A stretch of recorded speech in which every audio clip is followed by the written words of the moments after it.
Our first question that we have, it's a broad question. You ready? Right. What type of biomedical interventions help kids with autism? Oh. How's that for broad? Wow. Yeah. So, gosh, okay, there's a lot. Yes. So I guess the best way to answer that is I would start with assessing the child, because you really want to identify biochemical, dietary, nutritional deficiencies, or excesses. Biochemistry, sometimes you're just, excessive across some measure. So some of the things that we've found with our kids, there are kids who are, of course, a large number of kids actually are, I don't want to say allergic, but not able to digest certain nutrients, like, for instance, gluten, casein, corn, soy, food additives, food colorings, all of those types of things. So a specialized diet would be one that's pretty important, I think. You have to really determine what that would be for your child. Because our kids are all different, right? Very different. And it can be a very different thing from one child to another. Very different, completely different. There are several diets. I mean, we just talked about restrictive diets like the gluten casein-free diet, or soy and corn-free. But then there's also the specific carbohydrate diet. I mean, there's a lot of different diets, and you really have to look into and see which one works for your child.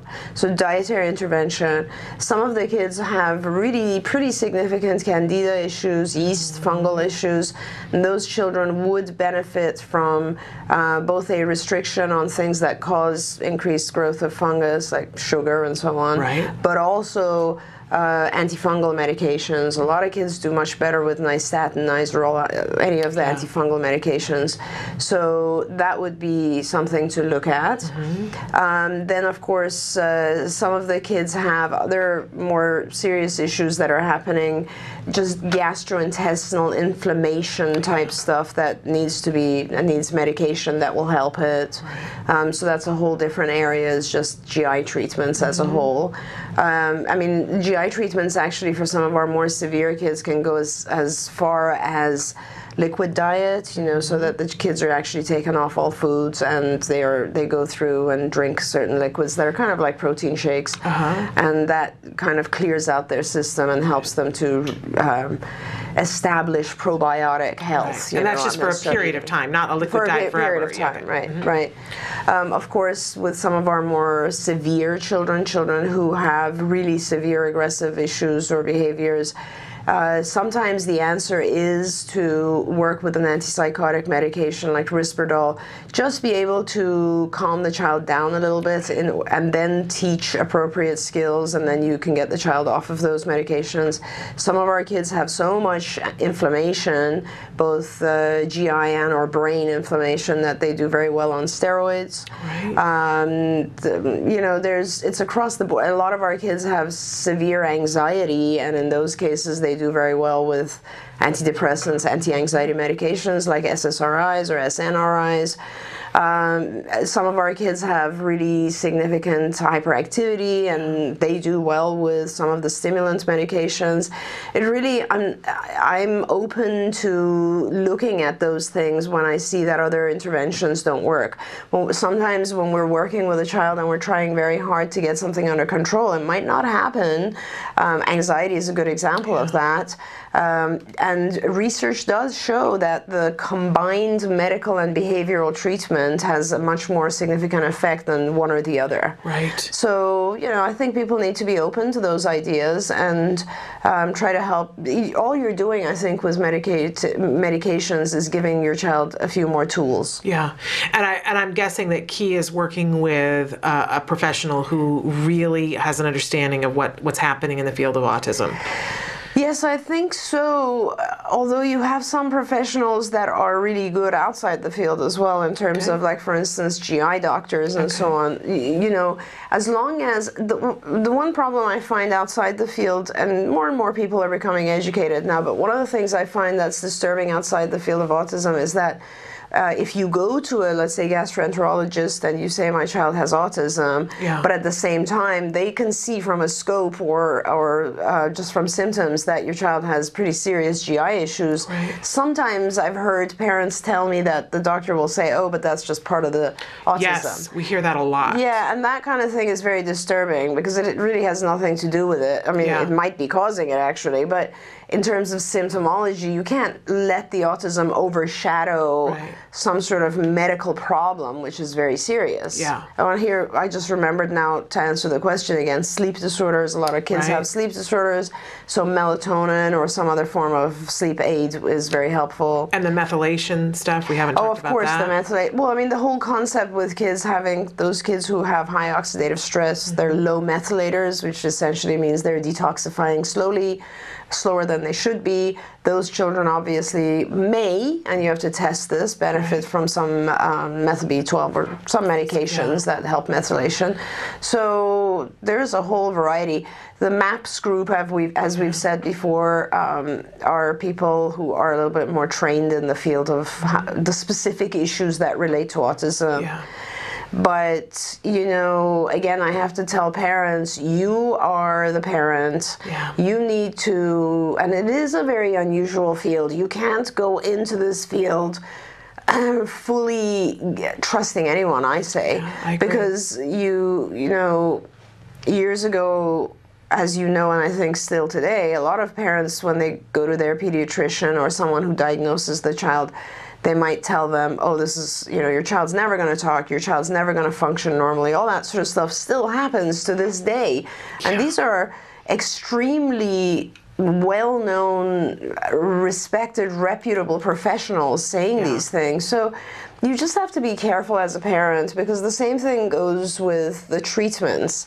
When someone tells you something and it just doesn't quite fit into your understanding or thinking, ask questions, research it, ask other people, try to understand the reasoning behind it. A lot of, you know, my son the other day had to, his orthodontist was saying he has to have his wisdom teeth pulled because it's blocking his back molars, and I wasn't really convinced until I saw the x-rays. I mean, just ask questions and make sure it makes sense to you. I agree, and I think too, if your questions aren't received well, then there's something wrong. Or not answered well. You know, so sometimes people answer your questions and you right away know you have a better understanding than they do. So those are the things I think that are important. I'm somebody who has to ask a lot of questions. Terrific. You know, and I there was one doctor that we had talked to, and everyone in the office and the doctor said, this is not going to be a good fit for us because you're going to ask too many questions, you're going to drive me crazy. And I really kind of appreciated that.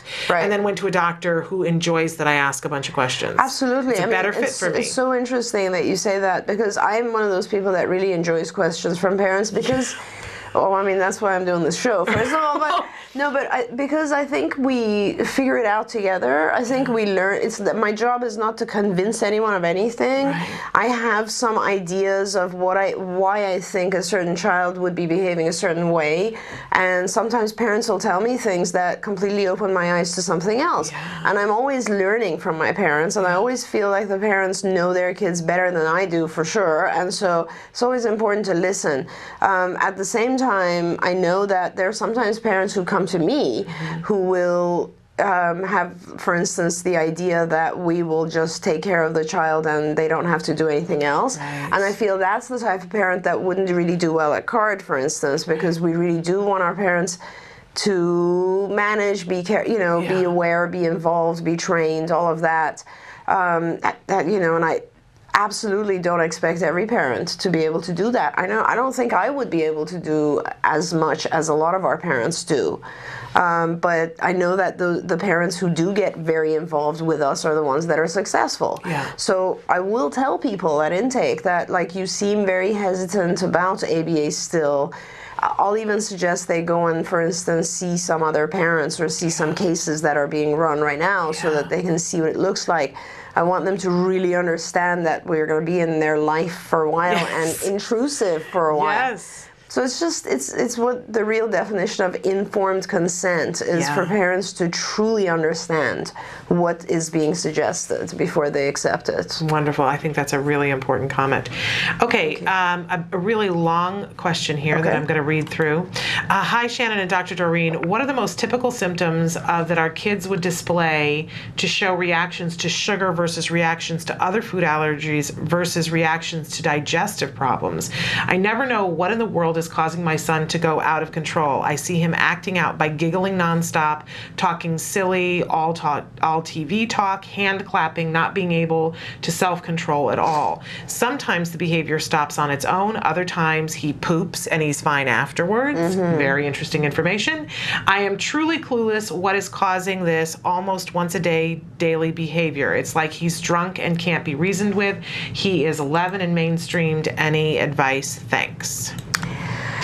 Yes, and obviously I have to kind of say, all of this medical and nutritional is not really my area, but from what I've learned, when I hear parents say drunk as a descriptor, I'm definitely want to screen for yeast. Yes. And as we talked about it last week as well with Julie, I do see a lot of our kids where you can't really pick an antecedent or something that seems to be causing it. That there's yeast issues, fungal issues, and then as Julie also mentioned, sometimes it's just high amounts of yeast, sometimes it's yeast die-off after you've been on antifungals, so it's hard to tell.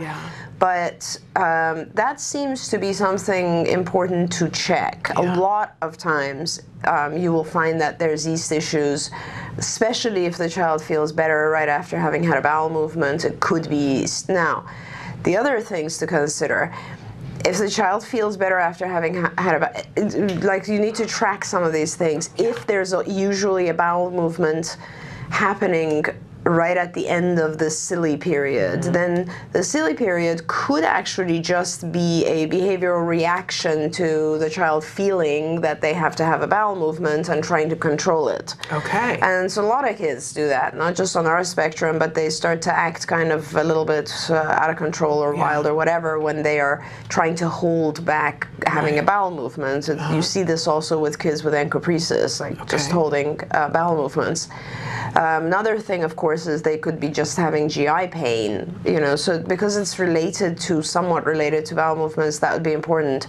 Sugar, yes, can cause hyperactivity, not just in our kids, but across the board. But I don't know that it can cause complete hyperactivity to the point where the child's laughing, giggling, and you can't really get them to stop and all that sort of stuff.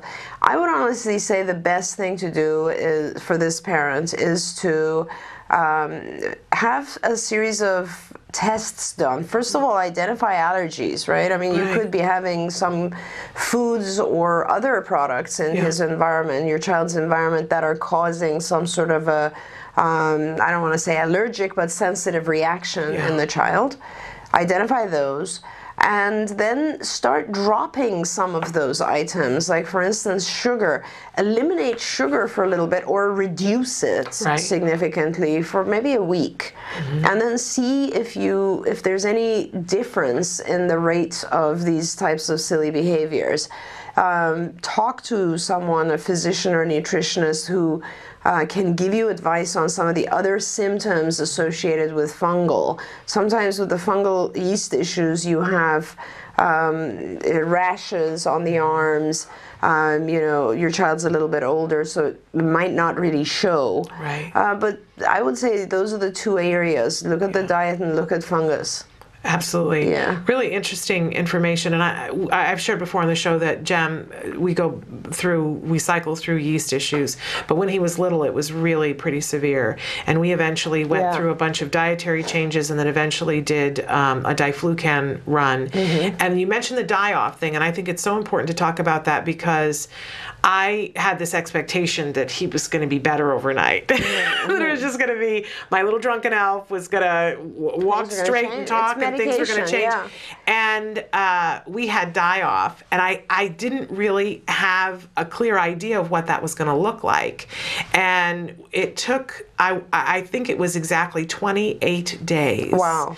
I have a diary somewhere because I was losing my mind during those 28 days because it got worse. Very important stuff you're saying here. And it got infinitely worse, and I thought, what have we done? He's having a reaction to the medicine, and our doctor said, you're going to have to hang. It's going to, he said, give it at least 15 days. Wonderful. But then when 15 days it was still there, he said, this was tough yeast. You got to give me another 15 days. And how long did he stay on the diflucan during this time? He, well, gosh, it's been a while now. So it was like he cycled on for maybe 10 days and then off for 10 days and then on again. It was something like that. It's in the diary.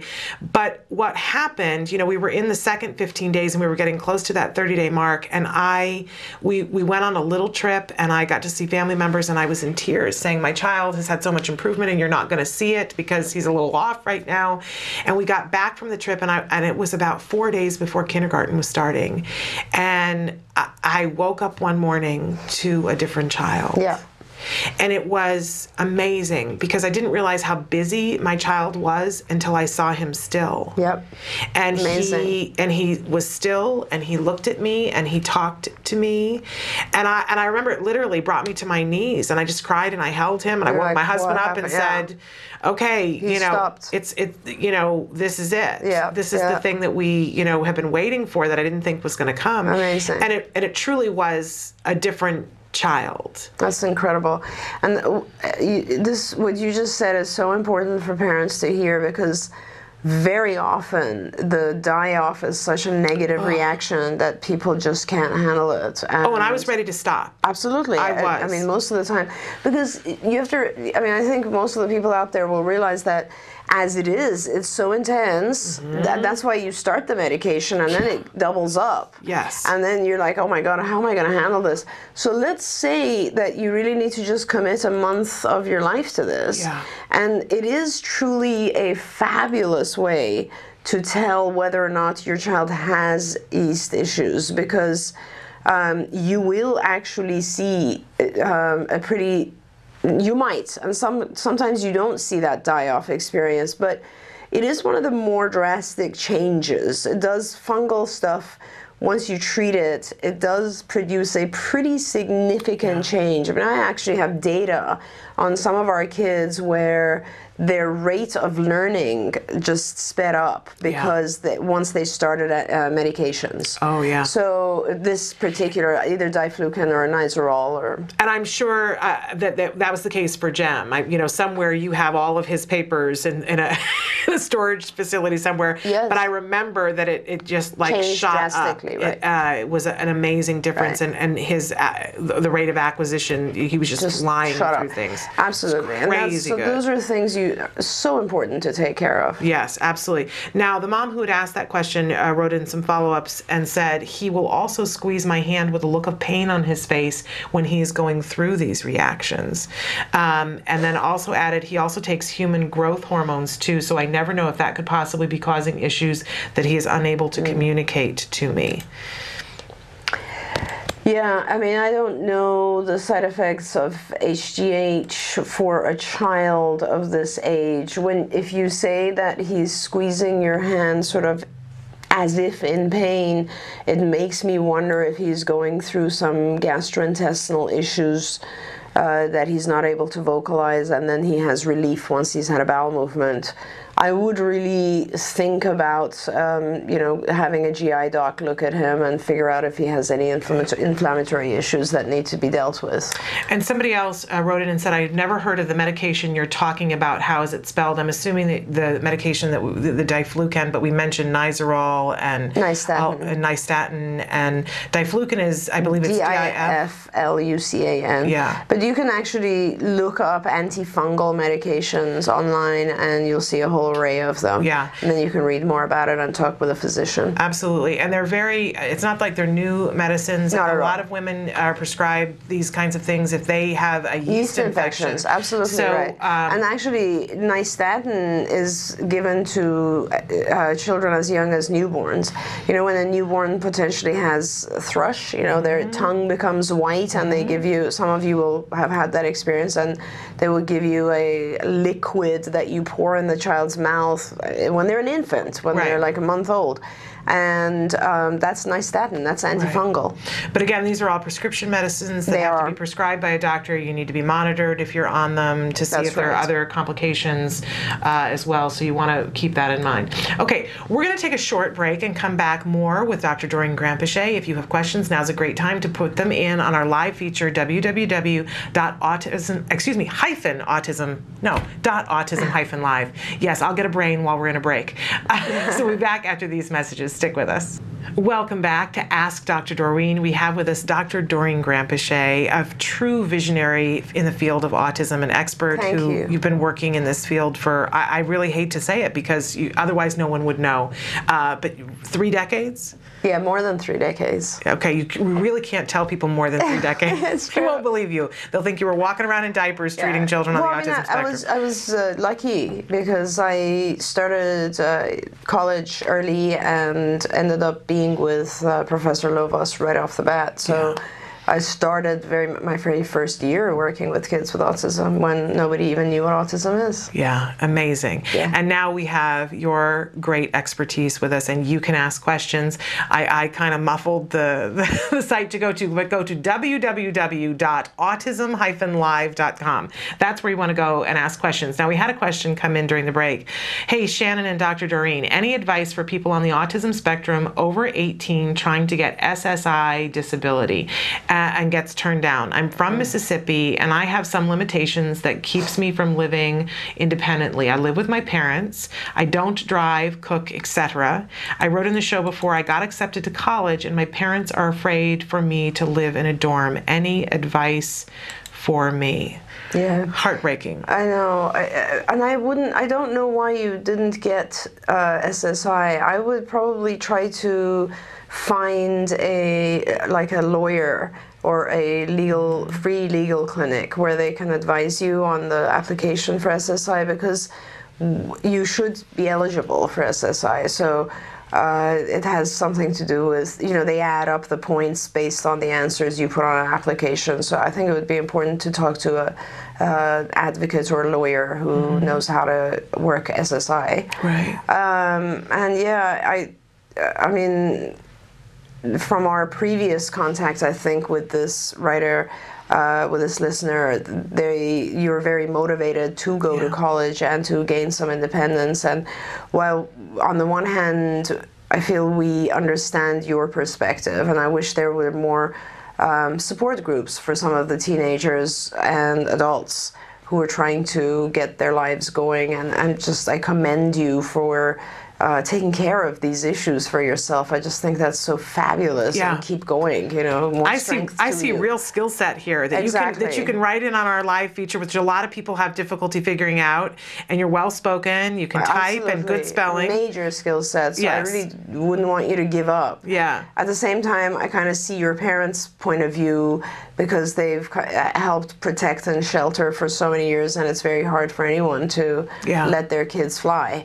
So just keep with it, and I think it would be probably helpful if you had a peer group of some type, maybe not necessarily kids on the spectrum, and I don't even know if that exists, and maybe I should try to help some of our kids form that. Absolutely. But also, just maybe if you have an interest, getting into a group that has similar interests would probably be somewhat supportive for you as well. And I don't remember, and you didn't mention in this writing whether you're a male or a female, but for some reason I think if you're the writer that I think you were before, that it's a female who's writing in.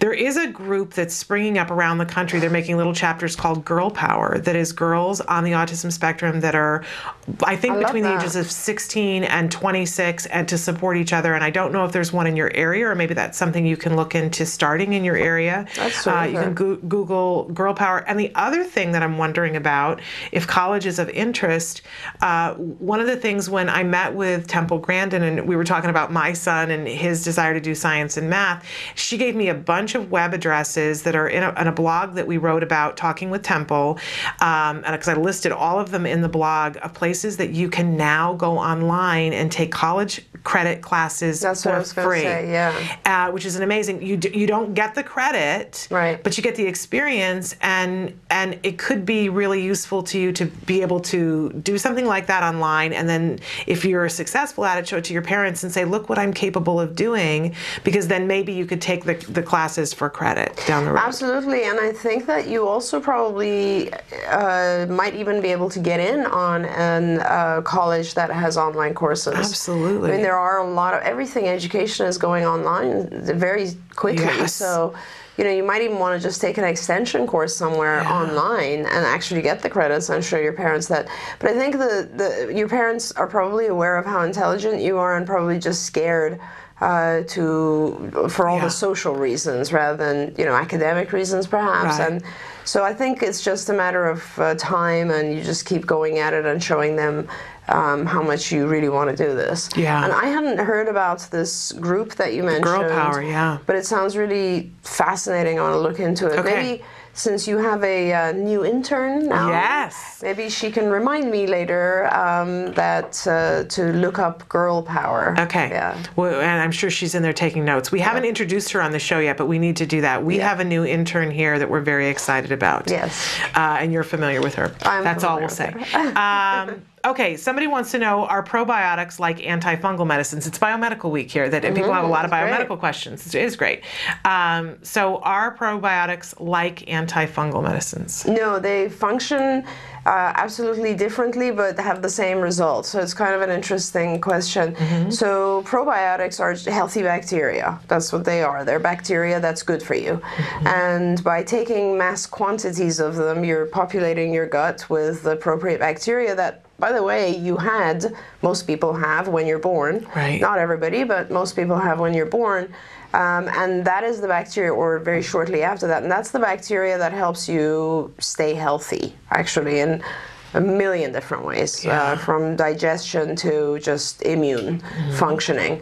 And so you want to be able to take probiotics, but I have to say that I don't think we have, and you go to a Whole Foods or something like that, and they have a lot of probiotics. Yes. But you can't even come close to replacing the probiotics that you normally would have or should have. And so you really want to take the strongest, the most complete probiotic and do it for a very long time. At the same time, antifungals are simply just destroying yeast. Right. So if you don't have healthy bacteria, yeast is going to grow faster. It's kind of, I guess, similar to thinking that if you put bread outside, you'll have mold on it faster than if you refrigerate it, for instance. So yeast will grow faster in the absence of probiotics. So the probiotics will delay the growth of the yeast. The antifungals will kill it. So together they are reducing yeast and just giving you a healthy flora. Okay. I refer to my son as having his little ecosystem. Yes. That we're constantly trying to get the balance on the ecosystem, and some days we get it and other days we don't. That's right. But it makes a huge difference in how productive he is, and sometimes how compliant he is, because he'll just be squirrely if he's a little off, And it's amazing when we do this show, I realize how much more our parents of kids with autism are connected to the biochemistry and the physiology of their children. Like you look at it so much more. I mean, every time I leave here, I think I should do this test for my child, my own kids, like that test, and I should look at this, and we don't. When you have typically developing kids, you don't pay attention to a lot of this stuff, even though it's extremely important. Yeah. Well, every time we leave here, I want to do a new test on Gem, and I go, we need to do this and we need to do that. So I think it's catchy. Okay, somebody wrote in and said, my child chews on his hands. How can I make that stop? Right. Well, so the first question always is why? Yeah. Why does he chew on his hands? So now there's a lot of different reasons that could be happening. Like nail biting, chewing on your hands could potentially be just an anxiety type reaction. So it's kind of like just something you do when you're nervous. Okay, if that's the case, then you are looking at ways to reduce anxiety and give your child a better way to handle when he's nervous. It could also be just what we, let's say some of the kids who have self-injurious type behaviors. I don't know the severity, I don't know the frequency, so I'm not sure what this is, but I also don't know the settings within which it occurs. Maybe the writer can write back into us. But, self-injurious behavior usually, I think, happens either because, again, we're nervous or we want to feel, like this is the same concept as teenagers who do cutting. So it's sort of like you are perhaps, that's also kind of related to anxiety and depression, actually. But, I mean, perhaps you want a strong enough sensation that will ground you or make you feel like you're in control, give you a sense of safety. The behavioral response to this question is really, you block it, so you don't really want to allow it, and there's many ways to do that. But while you're blocking it, you also want to teach something more functional. And in order to teach something more functional, you kind of have to figure out why it's happening. And that's why I was trying to start with why does it happen? Because that's the behavior you teach that replaces it has to fulfill the reason it's happening. So, if it's anxiety, you really want to teach some other good method or technique that the child can engage in that will help reduce his anxiety. Perhaps even something that's doesn't allow hand biting. Like, for instance, maybe you give your child an object that they carry in their pocket, and whenever they start to feel that, they take the object and squish it, like those squish balls. Something that's distracting and prohibitive of the behavior. Okay. So that's sort of the functional replacement. The blocking, if it's not very frequent, you just prevent it. You literally prevent it. You hold the child's hand when they're about to do it. If it's pretty frequent, that these things they have that are for nail biting, I forget what they're called. They have them at all general pharmacies, drugstores. I think they're called No Bite or something. And it's just a bitter tasting thing, and you would put that on the child's hand.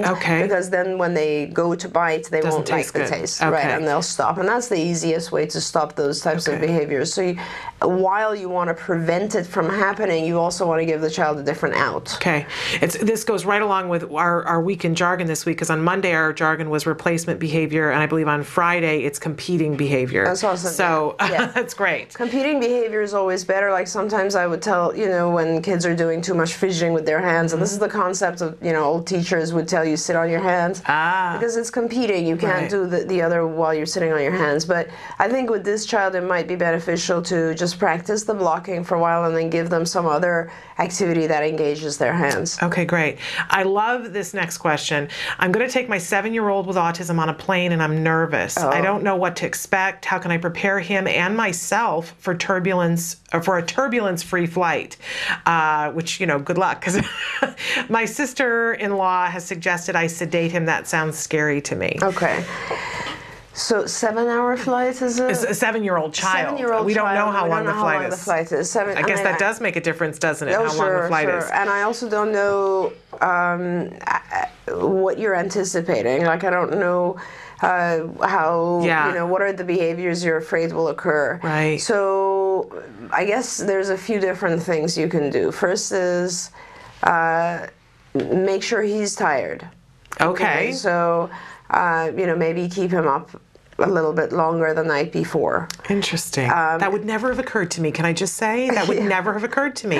I would be trying to make sure that he was well slept. Sure, but then he'll be, more active on the flight, right? Of course, it makes total sense, but it wouldn't have occurred to me. So already, thank you. Paired with that is, don't be afraid of when you say my child says to give him medication. Yeah. Use a very benign medication, which is Benadryl. Okay. Benadryl is terrific. It's sort of what you take when you have allergies, right? Right. And you can buy it everywhere. Yeah. And Benadryl will make him somewhat drowsy, which is perfectly good. Yeah. And then this is what I used to do when I had 3 small children and we were taking kind of 11-hour flights to Europe.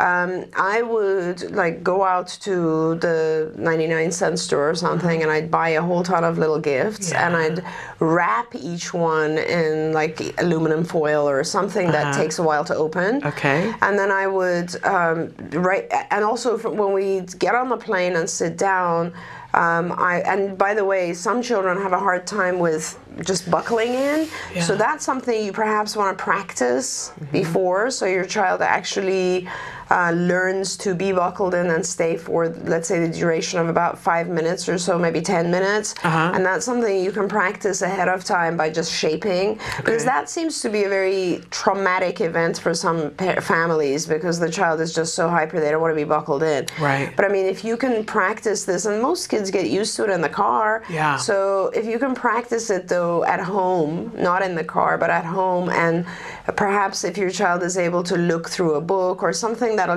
keep them engaged for 10 minutes, that'll be great.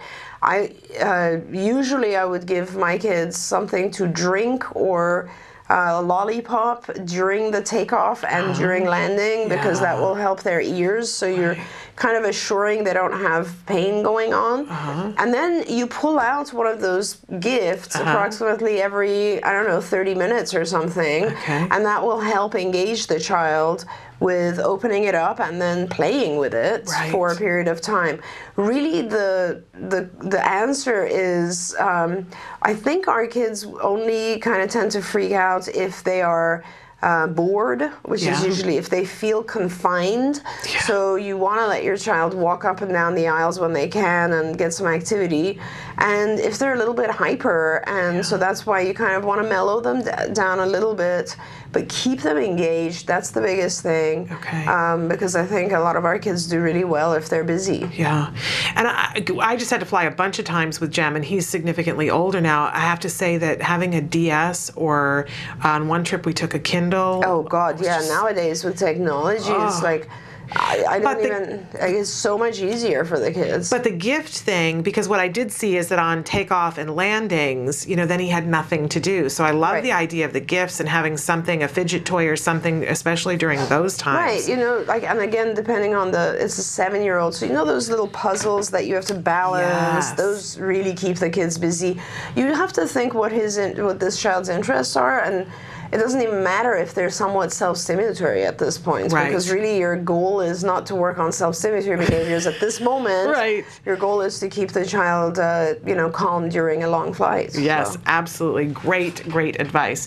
Okay, this is a question that came in last week. I'm thinking of moving to California. Are there schools for autism you could recommend? Who pays for the schooling there? Is there a voucher system? Okay, so there are schools, and I wish I knew more about this parent's concerns, because I'm not sure you're even looking for a school. I can't respond to that. California is a pretty great state in terms of what it provides you if you have a child. So you have pretty much the majority of the districts will have some sort of a autism program, first of all. So.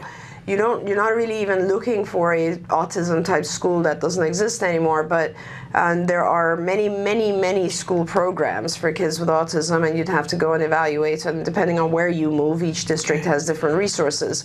But in addition to that, so those are public programs, so yes, they're free to you. But in addition to that, obviously, you do have the support of the regional center system in California, which is part of the Department of Developmental Services, and they do fund kids with autism. autism, depending on the specific needs.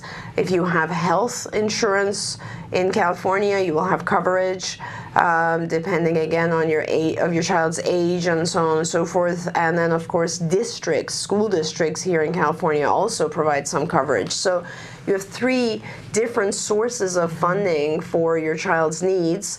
Generally, if it's educational needs, the school district is responsible for that. If it's more adaptive, safety, those types of issues, the Department of Developmental Services or regional centers take responsibility for that. And everything else, like an ABA program in home and so on, is the responsibility of the insurance now. So you have a lot that you can do in California. Perhaps if you write back in and tell us the specific needs of your child, then I can also recommend regions. Okay. And I do think, because we've had several questions a lot, so I think I actually do have the email for this person that I can give you so that you can talk directly to them. Great, yeah, because the regions are different, the districts are different. Okay. And the regional centers are different too. Yeah. I mean, some regional centers will even pick up your copay, others won't yet. Yeah. There's a lot of issues to consider.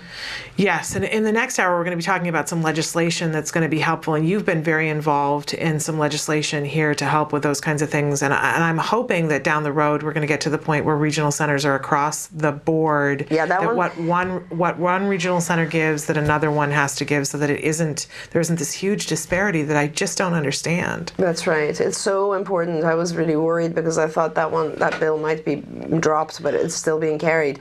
We really are trying very hard to just get the support from the regional centers so that families can access their health insurance, Yeah. And that would be, as I said, some of the regional centers have been very generous with helping families with copays, and that is just incredible. It opens up the possibility to years of funding. It's what's right. Right. It's really what's right. And I have to say that whenever we talk about things in California, I want to remind everybody, if you're sitting there thinking, what does this have to do with me? I'm in India, or what does this have to do with me? I'm in Kansas. Somebody has to get a ball rolling at some point. And California is a very big state. There's a lot of kids with autism. Oh. And if we set a precedent here in California, it will move to other places. We've seen that happen. Absolutely. And it's not even always California being the first. Absolutely. I Arizona. Arizona was with insurance, and Autism Speaks, thanks to Autism Speaks, they really did an incredible job over the last few years with moving the insurance mandates and reform forward. And Act Today, you'll be talking with Nancy next, and we're doing as much as we can to help families with the copays as well. So that's a big thing. And things do tend to spread. And if you're in India or somewhere, you might be a parent that can make a big change for other parents, just like we were talking about last week or a couple of weeks ago with our South Africa families. And the change they've made in that region. So we have to keep plodding around. A lot has changed. A lot. There was zero funding when I started, so. You have a new saying on the wall upstairs. And we had our fabulous intern take a picture of it. And I think Emily has access to it. I didn't tell her that we were going to do it right now. But it kind of goes hand in hand with what we're talking about. Can we show that picture, Emily? Can we put it full screen so that they can see it? Because I can't remember exactly what it says. I think it's something like, I had it written down. There it is. Welcome to the community of people who have decided that easy will no longer suffice. And this is very true. And there's a part of me that wanted to cross out easy and say impossible. Right. Because sometimes, in this field, everybody tells us it's impossible. There's no way this is ever going to happen. Right. And hey, guess what? It happens. Absolutely. Yeah. So. And I've gotten so much inspiration here from you and from parents that are here to realize that there are so many things that we can do. That I find myself always now thinking of, okay, well, what's possible? Right. If we run up against an obstacle, all right, well, what's possible? How do we solve it? Right. That may be true. I think this is the ACT stuff wearing off on me too. So that true. all right, that might be true. This problem is here. That's right. That you now have insurance, but you have this huge copay. Yeah. It's there. That's but right. how are we going to get around that? What are we going to do? Right. And we have lots of things that we talk about here about how to figure out and resources for figuring that out. Emily, do we have time for one more question? Okay, another biomedical question. Why don't pediatricians tell everyone to try the GFCF diet? It can't hurt, right? That's a great question. I guess because we would probably be putting a lot of businesses out of business. Okay. So, I mean, if you think about it, I think let's start with just casein-free. I mean, if you say casein-free and you generally, to answer your question, I am one of those people that tends to be very hesitant with gluten and casein. I mean, my kids, generally speaking, weren't, when they were younger, were not exposed to a lot of milk. Let's really put it that way. I was very restrictive on milk for them. And for my son, for a few years, he just was not allowed milk. But you know, if we were to say that, I mean, think of the industry of dairy industry in this country and how strong it is. So I think you'd end up getting a tremendous amount of pushback. And gluten as well. Obviously, the first, genetically modified food ever was wheat, which is potentially why we now have a lot of issues with the digestion of wheat. But to be able to say that, I guess, I think what it would result in is it would be the same kind of mistake that was made with vaccines. I think initially when a lot of discussion came up on the vaccine issue, and a lot of people just said no vaccines, whereas really it shouldn't have been no vaccines. It was more, can we actually do testing that will allow us to see which kids shouldn't be vaccinated so young, or which kids need their vaccines to be spread out. That's what we really wanted.